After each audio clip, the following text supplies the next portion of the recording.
Hello my dear friends, welcome to lucky education. और आज हम टॉपिक स्टार्ट करेंगे पॉपुलेशन चेंज या पॉपुलेशन ग्रोथ। ठीक है, तो अब तक मैं 3 लेक्चर आपको समझा चुका हूँ, ये हमारा 4th लेक्चर है। इसको स्टार्ट करते हैं तो समझेंगे पॉपुलेशन ग्रोथ का मतलब क्या है, पॉपुलेशन चेंज का मतलब क्या है, और कौन कौन से फैक्टर्स हैं जिससे हम पता लगा सकते हैं कि पॉपुलेशन में क्या हो रहा है, ग्रोथ हो रही है या पॉपुलेशन में चेंज हो रहा है। इसके बारे में हम पता लगाएंगे। तो सबसे पहले एक बेसिक अंडरस्टैंडिंग डेवलप करते हैं कि भाई पॉपुलेशन ग्रोथ का मतलब क्या है। पॉपुलेशन ग्रोथ का मतलब क्या है, पॉपुलेशन चेंज। चेंज मतलब बदलाव यार, बदलाव पॉजिटिव भी हो सकता है और बदलाव नेगेटिव भी हो सकता है। फॉर एग्जाम्पल अपने ही देश का एग्जाम्पल लेते हैं। ठीक है, ये है अपना प्यारा भारत। ठीक है, अब पॉपुलेशन जब चेंज निकालते हैं तो पहली बात, खास बात ध्यान रखना, पहली बात तो हम किसी प्लेस, किसी जगह की पॉपुलेशन चेंज निकालेंगे। जब भी आपको पॉपुलेशन चेंज निकालना है, जब भी पॉपुलेशन ग्रोथ निकालनी है, तो पहली बात तो हम किसका निकालते हैं, किसी पर्टिकुलर रीजन का, किसी पर्टिकुलर जगह का, किसी पर्टिकुलर कंट्री की, किसी पर्टिकुलर स्टेट की, किसी पर्टिकुलर प्लेस की। तो कोई भी प्लेस होना चाहिए सबसे पहले। Number 2, population. अब देखो यार, चेंज निकालना है आपको। मान लो मैं क्लास में एक स्टूडेंट हूँ और टीचर ने टेस्ट लिया, तो मेरे फर्स्ट टेस्ट में से 20 में से 50 नंबर आए, है ना, एक। फिर दोबारा टेस्ट लिया तो मेरे 20 आउट ऑफ 20 आ गए। तो बदलाव आया। तो बदलाव आने के लिए हमें 2 चीज़ पता होनी चाहिए, पहले कितने थे, अब क्या है, पहले का स्टेटस और अब का स्टेटस। कितने का बदलाव आ गया, 5 मार्क्स का आ गया, पॉजिटिव या नेगेटिव, पॉजिटिव आया। मान लो फिर टेस्ट लिया, मेरे 10 नंबर आए 20 में से, तो अब क्या हो गया, नेगेटिव हो गया, 5 नंबर और कम हो गए। मतलब अगर पहले से हम कंपैरिजन करें तो पॉपुलेशन चेंज निकालने के लिए भी हमें 2 मतलब टाइम पीरियड चाहिए। ठीक है, तो ये बात ध्यान रखना। पहली बात तो पॉपुलेशन चेंज किसका निकालते हैं, किसी प्लेस का निकालते हैं। और टाइम पीरियड कितने होने चाहिए टाइम पीरियड होने चाहिए 2 टाइम पीरियड का मतलब क्या है, जैसे आपको पता है भारत में जो पॉपुलेशन का जो डेटा है, इंडिया में जो पॉपुलेशन का जो डेटा है वो हम कहाँ से लेते हैं, सेंसस से लेते हैं, जनगणना से। ठीक है, और भारत में अगर मैं बात करूं तो पहली 2001 में जो जनगणना हुई थी, 2001 में जो सेंसस हुई थी, उस सेंसस के अनुसार इंडिया की पॉपुलेशन थी 102 करोड़, 102 करोड़ पॉपुलेशन थी। ठीक है, पॉइंट पीछे के उनको हटा दो। 2001 में इंडिया की पॉपुलेशन कितनी थी, 102 करोड़। अब 2011 में जब जनगणना हुई थी, सेंसस हुई थी, तो इंडिया की पॉपुलेशन हो गई 121 करोड़, 121 करोड़ हो गई। अभी लेटेस्ट डेटा आया नहीं है 2021 का, वो हम देख लेंगे। तो अब देखो 2 टाइम पीरियड हो गए। अब 2 टाइम पीरियड में आप पता लगाओ, आपको खुद ही पता चल गया होगा कि पॉपुलेशन में क्या हुआ है, बदलाव आया। भाई साहब, लोगों की संख्या में क्या आया, बदलाव आया है। कितना बदलाव आ गया, आप फटाफट बता दोगे सर 2011 में से माइनस कर दो 2001 की पॉपुलेशन, तो आपको पता चल जाएगा 121 माइनस 102 कितना आ जाएगा, 19 करोड़ लगभग। कितनी पॉपुलेशन चेंज हुई है, 19 करोड़। तो ये है पॉपुलेशन में ग्रोथ। अच्छा, अब बताइए पॉपुलेशन बढ़ रही है, घट रही है, पहले की तुलना में बढ़ रही है। तो ये पॉपुलेशन ग्रोथ कैसी हुई है, पॉजिटिव हुई है।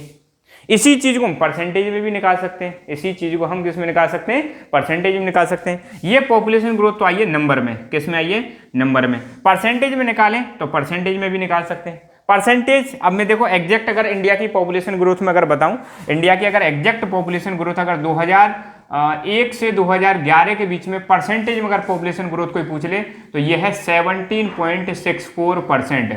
मतलब हर 100 लोगों पर लगभग 16-17 लोग बढ़े हैं। सिंपल सा मतलब इसका ये है पॉपुलेशन ग्रोथ में। जैसे अपने इंडिया की पॉपुलेशन ग्रोथ कितनी है 2011 में, 17.64, जिसका मतलब ये है कि एवरी 100 पर्सन पर कितने इंक्रीज हो गए, 17.64।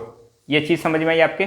तो पॉपुलेशन ग्रोथ का मतलब ये है किसी भी पर्टिकुलर एरिया में, किसी भी पर्टिकुलर जगह में 2 टाइम पीरियड में कितना चेंज हुआ है लोगों में, लोगों की संख्या में, उसको हम क्या बोलते हैं, पॉपुलेशन चेंज। तो यहाँ पर मैंने इंडिया की पॉपुलेशन चेंज या पॉपुलेशन ग्रोथ निकाल के यहाँ पे बता दिए। पॉपुलेशन ग्रोथ को हम नंबर में भी दिखा सकते हैं, पॉपुलेशन ग्रोथ को हम परसेंटेज में भी शो कर सकते हैं। तो सबसे पहले इसकी डेफिनेशन क्या हो जाएगी, the change of population in a particular area between 2 points of time is known as population growth. किसी भी पर्टिकुलर रीजन में, किसी भी पर्टिकुलर एरिया में, किसी भी पर्टिकुलर प्लेस में 2 टाइम पीरियड में जो लोगों की संख्या में जो चेंज आता है उसी को हम क्या बोलते हैं, पॉपुलेशन ग्रोथ बोलते हैं। पॉपुलेशन ग्रोथ पॉजिटिव भी हो सकती है और पॉपुलेशन ग्रोथ नेगेटिव भी हो सकती है। जैसे कई कंट्री ऐसे हैं जहां पर अब ऐसे सीन देखने को मिल रहे हैं, पॉपुलेशन बढ़ने की बजाय पॉपुलेशन क्या हो रही है, घट रही है। फॉर एग्जाम्पल और जापान में ऐसा सिचुएशन देखने को मिल रही है, अब पॉपुलेशन बढ़ने के बजाय पॉपुलेशन क्या हो रही है, डाउनफॉल देखने को मिल रहा है वहाँ पे। ठीक है। तो ये भी पॉपुलेशन ग्रोथ कैसे हो सकती है, पॉजिटिव भी हो सकती है और नेगेटिव भी हो सकती है। पॉपुलेशन ग्रोथ को अगर हमें शो करना है, अगर इसको एक्सप्रेस करना है, एक्सप्रेस करने के दो तरीके हैं, एक तो एब्सोल्यूट नंबर में और दूसरा परसेंटेज में। परसेंटेज में भी दिखा सकते हैं और नंबर्स में भी दिखा सकते हैं। जैसे मैंने यहाँ पे नंबर में दिखाया, अपनी पॉपुलेशन कितनी बड़ी है, लगभग 19 करोड़ बड़ी है, ये तो हो गया एब्सोल्यूट नंबर में। परसेंटेज में दिखाने के लिए परसेंटेज बता दो कि इंडिया की पॉपुलेशन 2001 से 2011 के बीच में 17.64% इंक्रीज हुई है ना। और पॉपुलेशन चेंज एक प्रकार का इंडिकेटर है, पॉपुलेशन ग्रोथ जो है एक प्रकार का क्या है, इंडिकेटर। ये क्या दिखाता है, अगर आपकी पॉपुलेशन को देख के आप बता सकते हो कि किसी भी देश का इकोनॉमिक डेवलपमेंट का लेवल। आपको पता है जो डेवलप्ड कंट्री होते हैं, कैसे कंट्रीज, डेवलप्ड कंट्रीज, वहां पर पॉपुलेशन की ग्रोथ जो रहती है वो बहुत ज़्यादा स्लो रहती है। कैसी रहती है, स्लो रहती है। पॉपुलेशन अगर धीरे धीरे बढ़ेगी तो कंट्री की पहचान है कि हाँ भाई ये डेवलप्ड कंट्री है, क्योंकि ज़्यादा पॉपुलेशन होना ये एक प्रकार की प्रॉब्लम है। आपको पता है इंडिया की पॉपुलेशन बहुत ज़्यादा है, तो ज़्यादा पॉपुलेशन किसी भी देश के लिए खतरनाक होती है, उसकी वजह से बहुत सारी समस्या आती हैं। कम पॉपुलेशन ये शो करती है कि हाँ वहाँ के लोग कितने एजुकेटेड हैं, कितने ज़्यादा वेल डेवलप्ड लोग हैं, ठीक है। तो पॉपुलेशन ग्रोथ से हम किसका पता लगा सकते हैं, इकोनॉमिक डेवलपमेंट का पता लगा सकते हैं। सोशल अपलिफ्टमेंट, समाज में कितना सुधार हुआ है, ठीक है।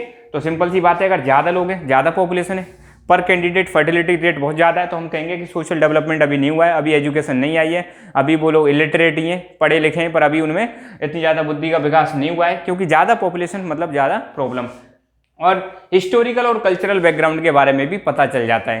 देखो किसी भी जगह का मतलब इतिहास रहता है, कोई भी कंट्री आप देख लो, शुरू में जो पॉपुलेशन रहती है वहाँ पे बहुत ज़्यादा रहती है, पर धीरे धीरे जैसे जैसे वहाँ पे डेवलपमेंट आता है, जैसे जैसे टेक्नोलॉजी का विकास होता है, जैसे जैसे हेल्थ फैसिलिटीज़ में इंप्रूवमेंट होता है, जैसे जैसे सैनिटेशन में इंप्रूवमेंट होता है, तो धीरे धीरे पॉपुलेशन ग्रोथ क्या हो जाएगी, कम हो जाएगी, फर्टिलिटी रेट क्या हो जाएगी, कम हो जाएगी। तो इससे कल्चरल और हिस्टोरिकल बैकग्राउंड के बारे में भी पता चल जाता है, किससे, पॉपुलेशन ग्रोथ से। अब देखो पॉपुलेशन के ग्रोथ के 3 कंपोनेंट है। अगर कोई पूछ ले कि कंपोनेंट कितने हैं, ऐसी कौन कौन सी चीज़ें जो हमारी पॉपुलेशन ग्रोथ को अफेक्ट करती हैं, तो एक तो है बर्थ, दूसरा है डेथ और तीसरा है माइग्रेशन। बर्थ, डेथ और माइग्रेशन। अब सिंपल सी बात है यार, नंबर ऑफ पीपल अगर ज़्यादा मतलब बर्थ रेट ज़्यादा होगी, अगर लोग बच्चे ज़्यादा पैदा हो रहे हैं तो पॉपुलेशन क्या होगी, बढ़ेगी। बच्चे कम पैदा हो रहे हैं तो मतलब कम होगी। डेथ, अगर डेथ बढ़ रही है तो पॉपुलेशन कम होगी, डेथ कम हो रही है पॉपुलेशन बढ़ जाएगी। माइग्रेशन, अगर मान लो ये कोई जगह है, लोग बाहर से आ रहे हैं, इन माइग्रेशन हो रहा है तो पॉपुलेशन बढ़ेगी। लोग जगह छोड़ के बाहर जा रहे हैं, आउट माइग्रेशन हो रहा है तो पॉपुलेशन घट जाएगी। तो 3 चीज़ें, बर्थ, डेथ और माइग्रेशन, जो क्या करती हैं, पॉपुलेशन ग्रोथ को अफेक्ट करती हैं। तो these are the 3 components of population growth. एक नंबर के क्वेश्चन बनेंगे, तो डेफिनेशन पूछ सकते हैं, कैसे इसको एक्सप्रेस करते हैं ये पूछ सकते हैं, और पॉपुलेशन ग्रोथ के कंपोनेंट कौन कौन से हैं इसको पूछ सकते हैं। और इस पर एक अलग से क्वेश्चन बन जाएगा, बड़ा क्वेश्चन, इसको हम डेप्थ में डिस्कस करेंगे। तब तक के लिए इसको नोट डाउन करो। तो अब हम देखेंगे इन तीनों फैक्टर्स को एक एक करके समझेंगे कि पॉपुलेशन ग्रोथ को जो अफेक्ट करने वाले कंपोनेंट हैं, या पॉपुलेशन ग्रोथ के जो कंपोनेंट हैं उनको एक एक करके हम डिस्कस करेंगे। सबसे पहला है बर्थ, इसके बाद है डेथ और तीसरे नंबर पर आता है आपका माइग्रेशन। तो सबसे पहले हम बर्थ को समझेंगे। तो बर्थ का देखो सिंपल सी बात है, अगर बर्थ रेट अगर ज़्यादा होगी, बर्थ रेट मतलब नंबर ऑफ जो बच्चे हैं अगर ज़्यादा पैदा हो रहे हैं, तो सिंपल सी बात है पॉपुलेशन ग्रोथ हमारी क्या हो जाएगी, बढ़ जाएगी। और अगर बर्थ रेट हमारी कम रहेगी तो पॉपुलेशन ग्रोथ भी क्या हो जाएगी, कम हो जाएगी। और बर्थ रेट को मेजर करने के लिए एक चीज़ यूज करते हैं जिसका नाम है क्रूड बर्थ रेट। और कई बार क्रूड बर्थ रेट के बारे में पूछ लिया जाता है, क्रूड बर्थ रेट क्या है। तो क्रूड बर्थ रेट का फॉर्मूला है BI/P × 1000। BI क्या है यहाँ पे, लाइव बर्थ इन ईयर, एक साल में कितने बच्चे पैदा हो रहे हैं, और P क्या है, मिड ईयर पॉपुलेशन। इसको मल्टीप्लाई कर दो 1000 से, उससे हमें क्या निकल के आ जाएगी, क्रूड बर्थ रेट निकल के आ जाएगी। तो सिंपल सी चीज़ ध्यान रखना, अगर बर्थ रेट अगर किसी कंट्री या किसी प्लेस की ज़्यादा है तो पॉपुलेशन ग्रोथ ज़्यादा होगी, बर्थ रेट कम है तो पॉपुलेशन ग्रोथ क्या होगी, कम होगी। इतनी चीज़ आपको ध्यान रखनी है। दूसरी चीज़ है डेथ। डेथ पे हम ज़्यादा डिस्कस करेंगे। तो डेथ को मेजर करने के लिए हमारे पास एक तरीका है जिसको हम बोलते हैं क्रूड डेथ रेट। क्या है, क्रूड डेथ रेट। और इसका फॉर्मूला क्या है, D/P × 1000। D का मतलब है नंबर ऑफ डेथ, D का मतलब है नंबर ऑफ डेथ, और P का मतलब है मिड ईयर पॉपुलेशन। तो डेथ को मेजर करने के लिए अपने पास क्या है, क्रूड डेथ रेट का फॉर्मूला है। एक नंबर में आपको ये भी पूछा जा सकता है कि क्रूड डेथ रेट का फॉर्मूला क्या है, ये चीज़ समझाइए आप। या एक नंबर में पूछ सकता है कि क्रूड बर्थ रेट का फॉर्मूला क्या है, इसको समझाइए। अच्छा, अब यहाँ पे एक बड़ा इंपॉर्टेंट पॉइंट निकल के आता है। तो अब देखेंगे हम फैक्टर्स अफेक्टिंग मोर्टेलिटी रेट या डेथ रेट।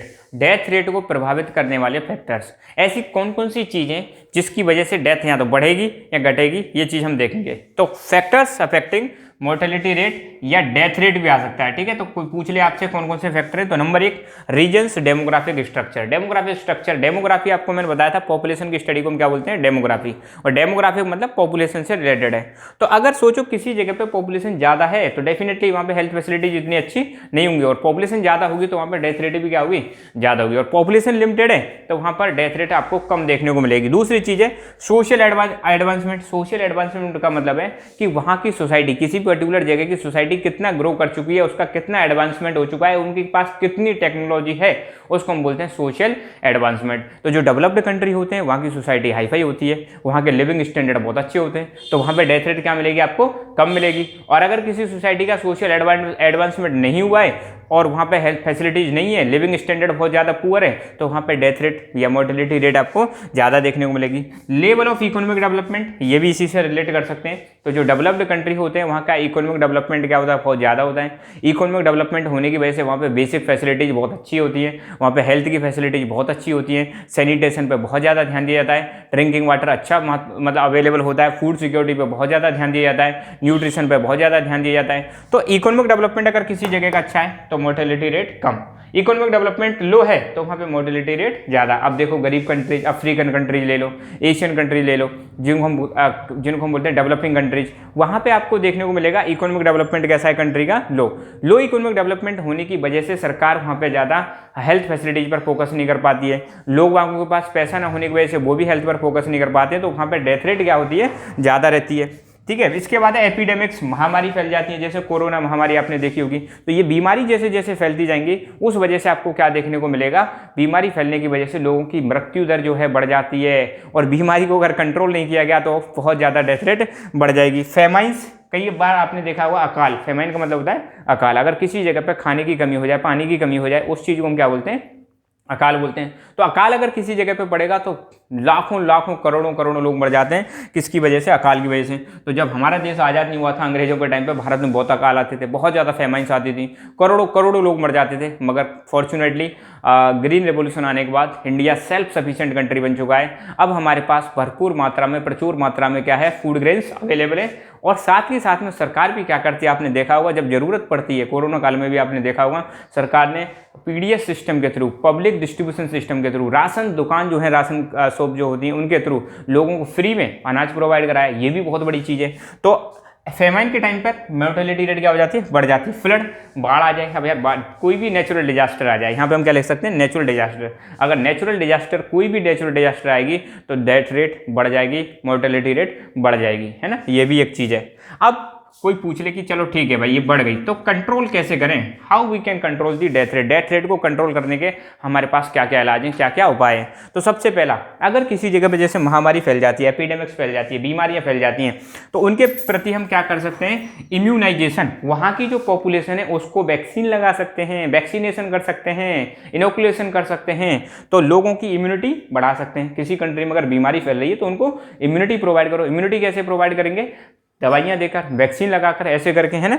गवर्नमेंट स्कीम्स, कई सारी गवर्नमेंट स्कीम्स ऐसी होती हैं, सरकार स्कीम्स चलाती है जहाँ पर फ्री इलाज करती है कई सारी बीमारियों का। तो सिंपल सी बात है, जब लोगों के पास पैसा नहीं होगा तो वो कहाँ से दिखाएंगे, तो सरकार बोले कि चलो भैया हम फ्री में इलाज देंगे, फ्री में आपको सारी चीज़ें देंगे, तो आप तो बस दिखाने आ जाओ हॉस्पिटल्स में। तो हॉस्पिटल में आप देखो सरकार बहुत सारी इलाज, बीमारियों का इलाज कैसे कर रही है, फ्री में कर रही है। तो जब बीमारियों का इलाज फ्री में हो जाएगा तो मोर्टेलिटी रेट कम हो जाएगी। सेफ ड्रिंकिंग वाटर, अगर किसी भी जगह पर पानी सही नहीं है, पानी की क्वालिटी बहुत बेकार है, तो सरकार वहाँ पर अच्छा पानी, सेफ वाटर वहाँ पर प्रोवाइड करा सकती है। और आपने देखा होगा कई जगह पर सरकार ने आरओ प्लांट भी लगा दिए हैं, है ना। वहां पर आपको कैसा पानी मिलेगा, सेफ ड्रिंकिंग वाटर मिलेगा। इससे भी क्या होगा, मोर्टेलिटी रेट कम हो जाएगी। सैनिटेशन, सफाई, सिंपल सी बात है, सफाई पे ज़्यादा ध्यान दोगे तो बीमारियां नेचुरली क्या हो जाएंगी, कम हो जाएंगी। आज हर शहर में, भारत में देख लो, हर शहर में आपको देखने को मिलेगा जो वहाँ की म्यूनिसिपलिटी होती हैं वो क्या करती हैं, वहाँ पे वो गाड़ी लगा रखी है, गाड़ी वाला आता है, कचरा ले जाता है। तो इससे क्या होगा, जब कचरा इकट्ठा नहीं होगा किसी जगह पे, तो वहाँ पे जो कीड़े वीड़े होते हैं, मक्खियाँ होती हैं, वो ज़्यादा नहीं फैलेंगी, और वो नहीं फैलेंगी तो उससे क्या होगा, बीमारियाँ कम फैलती हैं। तो सैनिटेशन भी बहुत इंपॉर्टेंट है। सैनिटेशन अगर किसी जगह पर अच्छा है तो वहाँ पर बीमारियाँ कम फैलती हैं। फूड सिक्योरिटी का मतलब है हर व्यक्ति के लिए, जो अगर इंडिया की अगर मैं बात करूं तो इंडिया में हर व्यक्ति के लिए फूड अवेलेबल होना, अफोर्डेबल कॉस्ट पर अवेलेबल होना, एक्सेसिबल होना, कोई भी लोग जाके फूड ले सकें। तो कई देशों में आपको देखने को मिलेगा खाने की कमी हो जाती है, खाने की कमी से लोग मरने लग जाते हैं। तो सरकार इंश्योर करे फूड सिक्योरिटी। तो हमारे देश में सरकार इंश्योर करती है कि नहीं करती? कोरोना काल में सबको खाना पहुंचाया, ठीक है, कैसे भी सही सरकार ने अलग अलग तरीके से, स्पेशली हमने पब्लिक डिस्ट्रीब्यूशन सिस्टम का इस्तेमाल किया और फ्री में मतलब गेहूं चावल ये सारी चीज़ें दाल वाल प्रोवाइड कराई थी। हेल्थ सर्विसेज ये सबसे इंपॉर्टेंट है। हेल्थ सर्विस किसी भी देश की जितनी अच्छी होंगी ना, हेल्थ फैसिलिटी जितनी अच्छी होंगी, मेडिकल फैसिलिटी जितनी अच्छी होंगी, वहाँ पे मोर्टेलिटी रेट उतनी ही क्या हो जाएगी, कम हो जाएगी, ठीक है। तो ये रहा हमारा डेथ से संबंधित, इसमें हमने और डिटेल में स्टडी कर लिए। तीसरा जो कंपोनेंट है वो है माइग्रेशन। अब देखो माइग्रेशन को तो मैं कह रही एक अलग से वीडियो बनाऊंगा, फिलहाल तो बस माइग्रेशन का मतलब समझ लो, लोगों का एक जगह से दूसरी जगह जाना क्या कहलाता है, माइग्रेशन कहलाता है। जब लोग एक जगह से दूसरी जगह जाएंगे, सपोज ये कोई एरिया है, इस जगह को छोड़कर कोई यहाँ पर आ गया, यहाँ से छोड़ के जा रहे हैं, तो यहाँ पे तो पॉपुलेशन क्या हो जाएगी, कम हो जाएगी, और जिस जगह पे जा रहे हैं पॉपुलेशन वहाँ पे क्या हो जाएगी, बढ़ जाएगी। तो लोगों का एक जगह से दूसरी जगह जाना, उसको हम क्या बोलते हैं, माइग्रेशन बोलते हैं। The movement of people from one place to another place is known as migration. Migration जब होगा उसकी वजह से भी पॉपुलेशन ग्रोथ में फर्क देखने को आपको मिलेगा। तो माइग्रेशन को डिटेल में पढ़ेंगे, एक अलग से टॉपिक बनाऊंगा मैं। फिलहाल यहाँ तक के लिए इतना ही। Thank you so much. जय हिंद, जय भारत।